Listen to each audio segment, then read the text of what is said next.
Hello everyone, my name is Becky Draper. I'm a Vedic astrologer and Ayurveda health coach, helping women align with the rhythms and cycles in nature in order to create more balance, stability, and improve our daily lives. And today we are going to talk about Mars. And anytime that we're in a time of war, it's a really good time to look at where Mars is at. And Mars has been transiting through Aquarius for the last month. And this is where my little kitty, this is where Mars can be really focused because Aquarius is ruled by Saturn. But Mars is also kind of focused on the collective and helping the underdog. And so this is where Mars can be a little bit defensive. And then Rahu has also been here. And when Mars and Rahu come together, this can exaggerate war. And so we've been seeing a lot of escalation in the war happening. And when Mars moves into Pisces on April 1st, we're going to feel a big shift in energy because Pisces is the sign of letting go, disillusionment. It's at the end of the zodiac because this is like where we liberate ourselves. And so when Mars goes into Pisces, Mars wants to align with like a bigger cause, bigger than itself. And it's a lot different than when Mars goes into Sagittarius, that's also ruled by Jupiter, because Sagittarius is a fire sign, and this is where we're more focused on like religion and like a spiritual cause. And when we get to Pisces, this is more like when we're just ready to let go, and we're like exhausted and we're ready to just say, you know what, I'm ready to let go, or I'm at the end of this cycle. And so this is like that highest point of the of our reincarnation, or whatever cycle we're working through.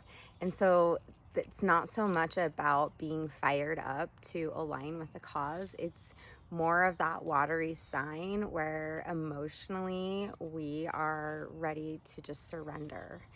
And so this creates a place in the war where things are going to become really confusing. The fog of war is probably going to increase, and understanding like what this war is even about is going to become very confused for everybody. And Mars is not going to understand what it's even aligning with and become very disillusioned. And Saturn is also here in Pisces. And so Saturn is going to slow everything down and create kind of like a stalemate. So there's no winners. And every single action taken during this time with Mars and Saturn together is going to have severe consequences, because Saturn makes us pay for our actions, and Mars is our actions, like it's what instigates our actions. And so when we're taking war actions during this time, there will be severe consequences. And then on top of that, Pisces represents where we get lost or displaced.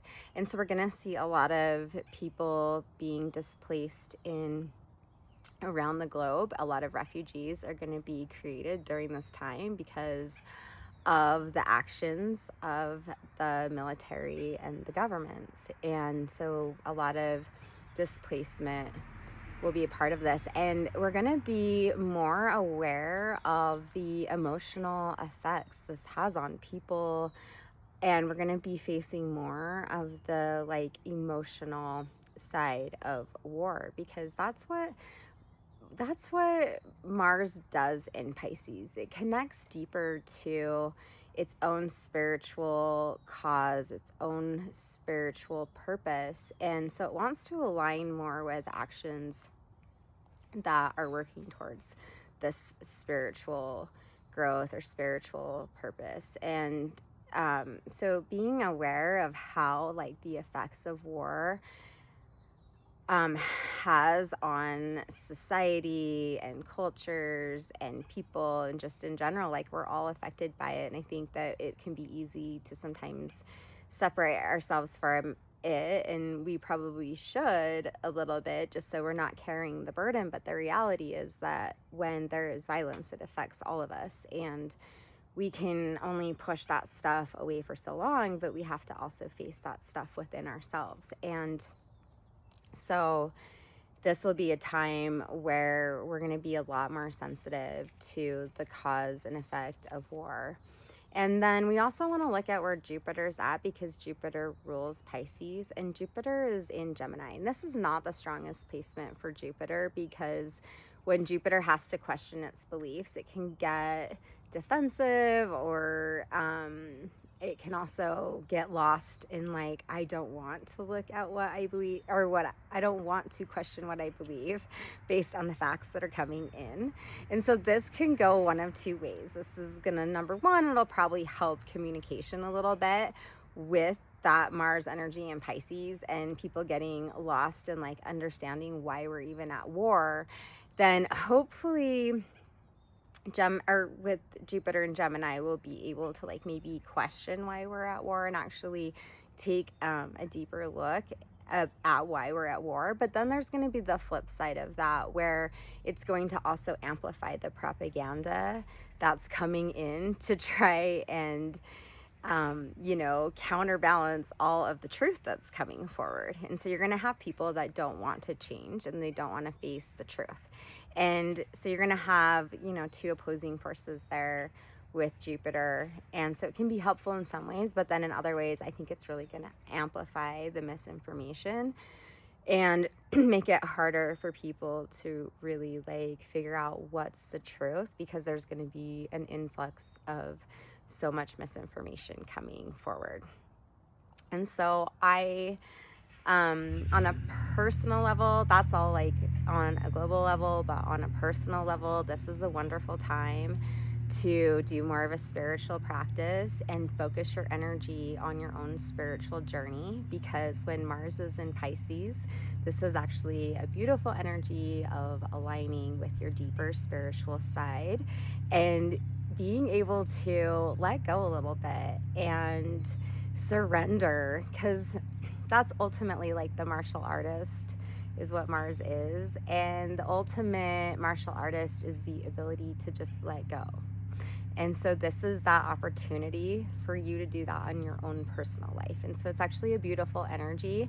And with Saturn there, we are going to feel a lot of that, like, pressure to do this. And that energy sometimes can feel hard, but sometimes, and I don't mean, this is like a confusion, I think, in Vedic astrology. When we talk about Saturn, we always think, like, oh no, Saturn's gonna bring bad experiences and hard lessons. And that, Saturn does bring hard lessons, and that is very true. With Saturn connecting here in Pisces with Mars, there's going to be a lot of hard lessons that we do have to learn through this transit. But we don't always have to make these lessons hard. And I love the quote, I don't remember who said it, and I just heard it recently, but it was like, let yourself experience everything. Like, just allow everything to happen to you. And I think that is probably the most liberating attitude that we can have. And it doesn't mean that we aren't discretionary and we don't, try to live our lives the best way possible. It just means that we're not pushing experiences away from us. And when we allow just, like, whatever experience is coming up to just move through our lives and move through us, and we open ourselves up to that experience, we're getting the nectar from that experience in the moment, and we're able to grow with the experience, rather than suppressing emotions, creating blocks. And this is a really hard thing to do, and that again goes back to that, like, martial artist. And I just love that comparison, and I think we're all like a work in progress, and we're never done with our journey. And whenever you're working with Mars energy, that's that third chakra of action. This is also where we carry anger. Just remember, connecting to more of the martial artist is that highest form of Mars. And when we get angry and we want to fight, that's more of that lower form of Mars. And Mars doesn't feel that fired up to fight here in Pisces. And so this is actually a great opportunity to go more into that martial artist energy that's a little bit more of a surrender and a flow. And so I'm gonna end this video here. If you want to get your Vedic chart done or interested in Ayurveda coaching, leave me a message and I'll see you in the next video.